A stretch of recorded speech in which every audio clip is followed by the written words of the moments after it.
You just look so serious.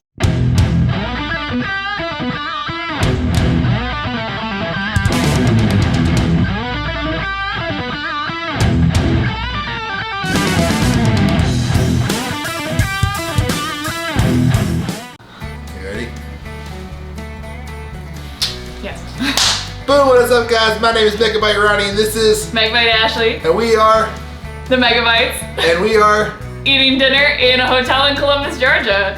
Which is what military base? Fort Benning. And what military branch? U.S. Army. Alright, that's what I'm talking about. Like, what are you going for here? Should we do that one more time? Nah, I think we nailed it. Okay. So where did we get our food from? So this is from La Nacional Mexican Buffet on 17th Avenue in Columbus, Georgia. It's had rave reviews from other officer candidates. Yeah, I want to show this to you because when I was on this app ordering my food, I just typed in chicken. This thing popped up saying it was a whole chicken, right? Yeah. And I did not expect to get an actual whole chicken. But let me show you. It's a whole chicken. Let me show you this milk. This is legit the whole chicken. What did you expect? I just expected by whole chicken they meant a lot of shredded chicken. But I was picturing whole chicken. They said the whole chicken. So we got some salad. We got some, I think this is my rice, right? Yeah, I believe so. With my whole chicken, I got rice. I got beans. But I'm not sleeping next to Ronnie tonight. We got churros. I actually got to go back home. We got a couple churros, some salsas.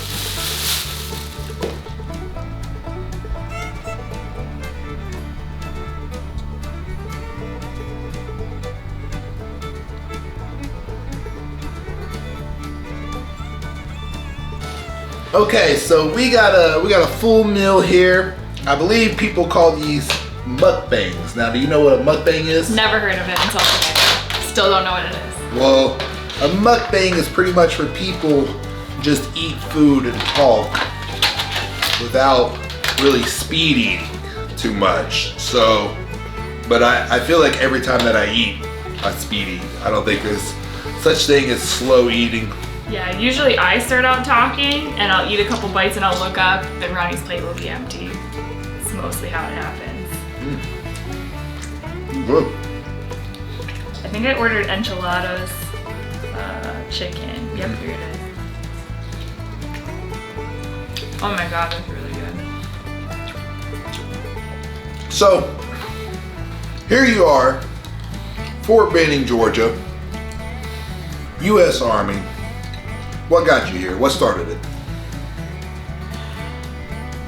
Probably really not enjoying the current career path I was on, being a high school math teacher and looking for something better to do. And this was kind of always my dream since like graduating high school. It was initially something I wanted to do out of high school and my parents were not for it. Really? Yeah. I'm saying really like I didn't know. I know. I'm trying to be a good interviewer here. But yeah, your mom was not about it. Understandably so, because in 2007 everyone was getting deployed immediately, so I don't disagree with their decision to not let their 17-year-old daughter sign up for the Army and probably branch infantry and just get shipped away right away. But I'm happy that I'm here and still living out that original dream. I've been like infinitely more happy in the last 6 months than I have in the last 8 years teaching. So it's definitely the right choice.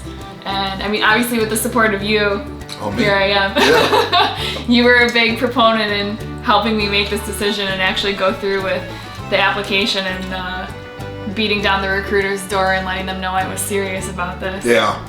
Now, I feel like you guys are gonna think I'm a shill here, but I promise I don't get paid for this. I promise I don't get anything for this.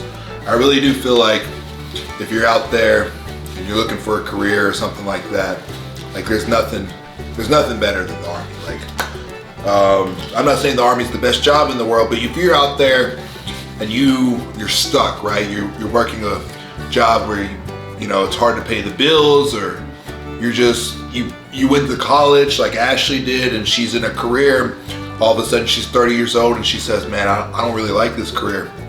Like nothing's really gonna take you from nothing to like full-blown career like that. Like you sign that paper and then, you know, you're getting paid to shoot guns and break dirt and stuff like that. So most people know this, but when you join the Army, you get sent the basic training. Where'd you go for that? So I was at Fort Jackson from April 6th until June 17th. What'd you think about that? Interesting fact, while I was there, a trainee decided to hijack a bus and we were on complete weapons lockdown for like about a week. So I didn't get to spend a lot of time with my M4 as most basic trainees do, but I still was able to group and zero and qualify with my weapon and eventually shoot expert. So it was a great time. It was a wonderful experience. I definitely made some lifelong friends that I will forever keep in contact with. I'm extremely grateful for the timing I went to because it was a lot more older people going into basic training around that time because it wasn't around like a high school or college graduation date. So I wasn't with a bunch of 18 and 19-year-olds, so I was extremely grateful for that as well. Now, it's funny she mentioned that because I'm wrong. Whole chickens do have bones. A lot of bones in this piece I just say. So it's funny she mentioned that because when I was in basic training, I had to sleep with my weapon and I cuddled that thing. I had that weapon in my arms, in between my legs. And it's funny because we say weapon because that's the way we're trained. But when we say weapon, we mean gun. We're rifle. There are no guns in the Army though. Yeah. For people out there who are, you know, aren't used to the word weapon, when we say weapon, we mean, you know, gun. So basically Ashley had somebody on her base who was a moron, lack of a better term, and decided to kidnap a bus full of school children. Yeah, it was like 19 children. So they have 19 counts of kidnapping now. Yeah, trying to get off base because I guess he just couldn't handle it, but I don't know.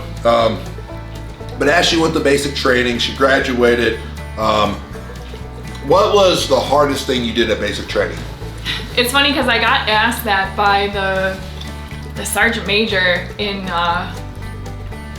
one of the last days of basic training. They came to do an inspection of the female bay. I think they chose the females because we were the cleanest. Yeah. Because they were looking for like, you know, your bed was made correct and your wall locker was put away, squared away, everything was folded properly. But they also asked us like some general knowledge questions from the Army. And then they asked us some getting to know you questions too, and he asked me what was the hardest part about basic training, and I said, sir, it was taking a knee. That was my answer. Really? Yeah. My knees fucking hurt all the time. Yeah. It's just... She's on the upper age limit of when you can join the Army. Yeah. You know, so. Yeah, so I did track and field for 10 years, and I mean, that was, the sprinting took a toll on my body, I think, and just being a little, like, about 10 years older than most of the people that join the Army, it's a little bit more physically difficult on my joints, but for anyone who's been in, taking a knee with a ruck on, yeah, while holding your weapon, and or like getting in the prone with a ruck on, oh my god, that was honestly difficult. The rucks were definitely challenging for me. I'm getting better at it. But as far as like the PT and like my physical fitness, you all saw me training most of the time if you were watching our Twitch streams. Yeah. I was in pretty good shape when I left. So doing all the physical tests was not difficult, but the simple things like standing on rocks for 2 hours without moving, that was really difficult. Yeah. You know, your back, your knees, your ankles, they all start to hurt after like 10 minutes, and you're like, all right, well, what are we waiting for? And just keeps on going. So, for the people out there, now we got a lot of, I say a lot, but we got some, you know, international fans out there who it's probably hard for them to comprehend, you know, what the actual Army, I mean, a lot of our friends, it's hard for them to comprehend what the Army is like. So, we have been without each other. How long has it been since we were living together? So I left on April 6th. Yeah. Yeah. So, it is now I've seen September, pretty much? Yeah. It's August 8th right now. How many months is that? 5? No, it's March. Wait. 4.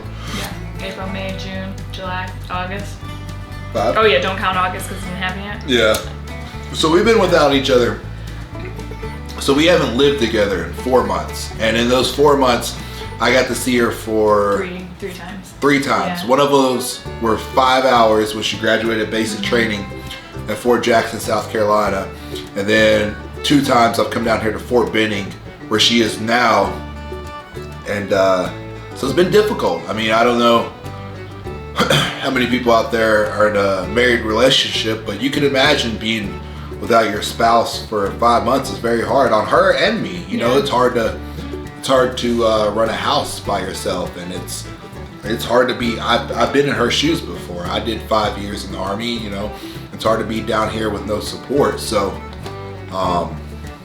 but the good news is that eventually we will be living back together. So what she is in now is called TRADOC. So she graduated from basic training. That's where every soldier goes. And now she's in Officer Candidate School, which is OCS down here at Fort Benning, Georgia, where they train officers. So tell the people, what's the difference between an officer? Like the difference between an officer and enlisted? Yeah.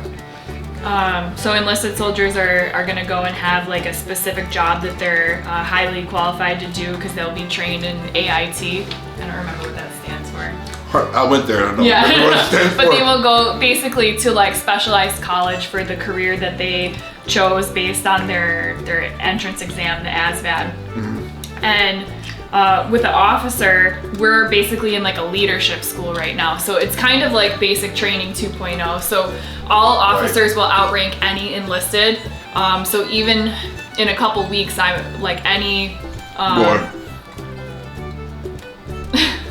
Pause. I'm gonna have some old Army heads out there that are gonna be upset about it. But technically it is true. Technically, the lowest ranked officer outranks the highest ranked enlisted person.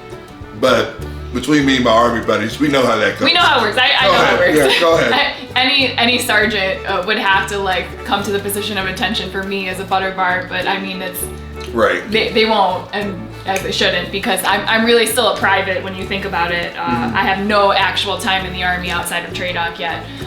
But your years as a second lieutenant is to learn and make mistakes, and hopefully by the time you're a first lieutenant, you're no longer private status. So officers, they have to have a 4-year degree from college, right? Mm-hmm. So in order to be an officer, you have to have a 4-year degree, or there's programs where you can go from enlisted soldier to officer within the Army. Now, when I was in the Army, that seemed like it was really, really hard to get, but she has a few people who are going from green to gold, you know, in her OCS. So it seems like it's maybe a little bit more popular than it was in my day, but I think that's good. I think it's good to have prior soldiers go into officer. So you're down here at Fort Benning. You're gonna be here for 3 months total, right? Yes. 3 months total. You got 1 month left. So what's the big thing that happens at the end of officer school? Well, we're coming up on probably the biggest thing for any active duty officers. So there's actually like 3 different types of officers. There's Army Reserve, there's Army National Guard, and then there's regular Army active duty. So I'm gonna be active duty, so all of my other counterparts, Reserve and National Guard, already know their branch, and I do not. At the end of the 8th week, I'll learn my branch that I'm going to be, like which type of lieutenant I'll be. Right. And there's actually 16 different branches, and then there's some branch details that we have options for as well. My top picks right now are Adjutant General, which is like human resources in the Army. And after that would be the 3 logistics branches, which is Transportation, Ordnance, and Quartermaster. Mm-hmm. So we have something, ranking list called the OML, and it's collected with all of the points that you've earned in different physical and like written tests this entire time. And so that's going to be culminating at the end of week 8, which starts on Monday. And so I think that's probably the biggest thing that's coming up. We've had a series of like written tests and physical tests throughout this. There's a 6, 9, and 12 mile ruck. We're about to do the 12 mile ruck on Wednesday. And then the final written test is our history test. Yeah. And that's going to be a pretty big deal. We take history classes for about 2 weeks. And I don't know about that test. It's interesting. It's been this guy who's like a living legend that's been teaching it down here for like 20 years or something, the same guy. So basically, when you go to OCS, you're basically pitted against your classmates, right? So she has about, we'll just say 100 people here.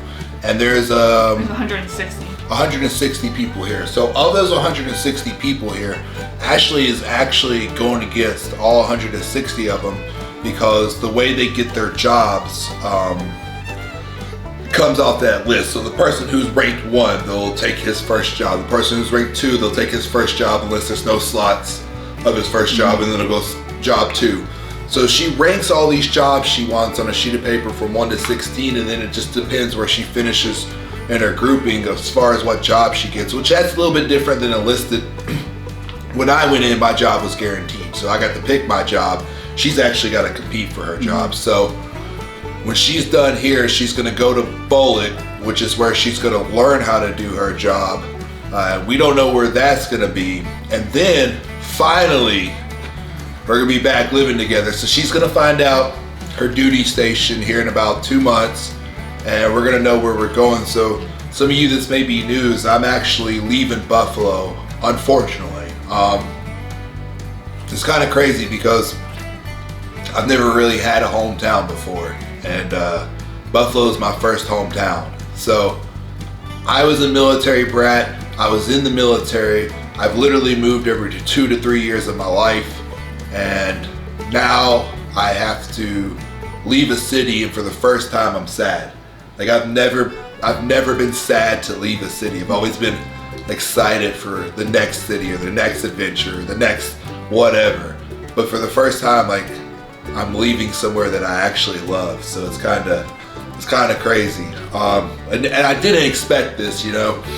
But it's cool because, you know, Ashley does so much to support me in both wrestling, eating, YouTube, and everything like that. I'm happy to support her in her new career. So wherever she goes, we're gonna definitely make the most of it and have a good time, enjoy a new city, new eating content, new wrestling matches, and all that sort of stuff. So I guess the last question I'll ask you here, and then we'll get going, is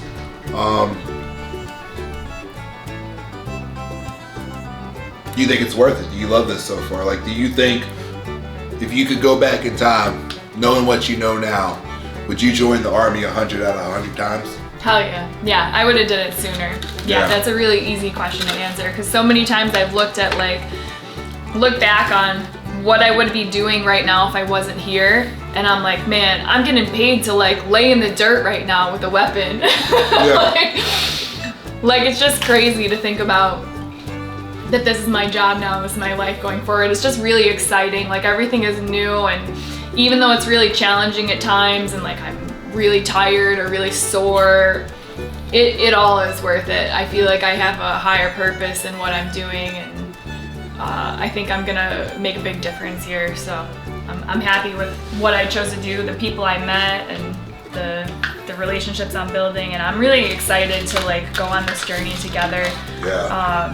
And just experience all these new places and all these new things. I think it's definitely gonna be exciting, and like we'll always have Buffalo to go back to. A lot of my family is there, and all of our memories that we built is there, and you know that will never leave. Yeah, I mean it's you know, it's a team effort here, and we're getting through this together. I've said this before in some of my eating videos. I'm sorry the content isn't so good, or not so good. The filming isn't so good. It's really hard to do all that alone, and I don't think so many of you guys know how much Ashley really helped out. Like I'm very lucky and very blessed to have a wife that's so into everything that I do. So without her, it's definitely a lot more difficult, just like physically, like setting up the equipment, and like emotionally, like looking at all that food to eat without having her there to like cheer me on or tell me I can do it and stuff like that. But we're getting through it. I'm gonna keep pumping out content, and you know, here in 3 months, 4 months, we're gonna be living together again and things are gonna be back to normal. So we just wanted to catch you guys up because I know a lot of people are asking about Megabyte Ashley. I just wanted to let everybody know how she's doing. She seems to be doing great. We're gonna finish enjoying this meal. But if people want to find out more information about me, they can go to twitter.com/Megabyte Ronnie. And if they want to see some cool selfies, they can head on over to instagram.com/Megabyte Ronnie. And now I have a Facebook. You have a Facebook? I do have a Facebook. Where can you find me on Facebook? Facebook.com/Megabyte Ronnie. That is very true. And if you want some Megabyte Ronnie merchandise, you can head on over to www.prowrestlingtees.com/Megabyte Ronnie. Pick you up a Megabyte Ronnie t-shirt, and what I like to say? Put it in and put it down. That's it, baby. I ate a whole ass chicken when we did that interview. I finished my plate pretty much. Yeah.